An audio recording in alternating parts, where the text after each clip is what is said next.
Hello everyone, আসসালামু আলাইকুম। আশা করি ভালো আছেন সবাই। আজকে তৈরি করতে যাচ্ছি খুবই ইজি, সিম্পল অ্যান্ড কুইক একটি রেসিপি, ডালডা।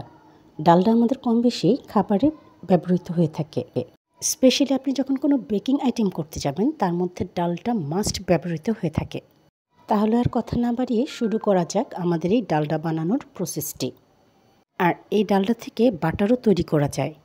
আমি এখানে নিয়ে নিয়েছি 1 কেজি পরিমাণে চর্বি, মানে কাউ ফ্যাট, 2টো এলাচ আর 2টো লং। প্রথমে একটি কড়াইতে আমি দিয়ে দিচ্ছি সব চর্বিগুলো।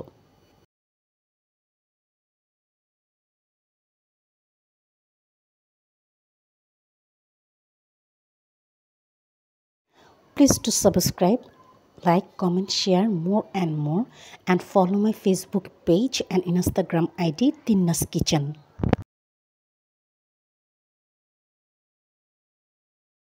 এরপর এখানে আমি দিয়ে দিচ্ছি 2টো এলাচ আর 2টো লং। অনেক সময় দেখা যায় এই কাউ ফ্যাট থেকে যে ডালডাটা তৈরি হয় তা থেকে একটি অফ স্মেল আসতে থাকে, কিন্তু এর মধ্যে যদি এলাচ আর লং দিয়ে দেওয়া হয় তাহলে যে অফ স্মেলটা থাকে সেটা আর আসবে না, আর ডালডাটা খেতেও ভালো লাগবে। আর এবার 20 থেকে 25 মিনিটের মতো লো হিটে শুধু রান্না করা, আর কিছুই করতে হবে না। ধীরে ধীরে ওখান থেকে তেল ছাড়তে থাকবে, দেখতেই পাচ্ছেন আপনারা। Please to subscribe my channel and hit the bell icon.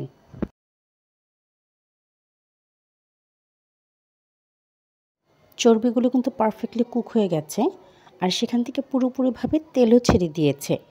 এবার চুলার গ্যাসটা বন্ধ করে দিয়ে একটি স্ট্রেনারের সাহায্যে ভালো করে স্ট্রেন করে নিয়ে রেখে দেবো আমি কিছুক্ষণের জন্য। দেখুন কত সুন্দরভাবে আমি এগুলোকে স্ট্রেন করে নিয়েছি। এবার এটাকে আমি ঠান্ডা হওয়ার জন্য রেখে দেবো কিছুক্ষণ।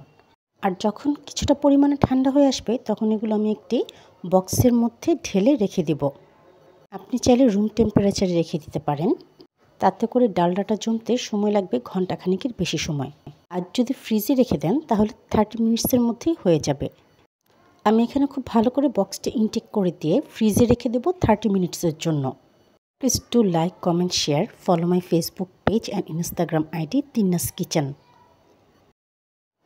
এবার দেখুন একদম পুরোপুরি পারফেক্ট ডালডা রেডি হয়ে গেছে, আলহামদুলিল্লাহ।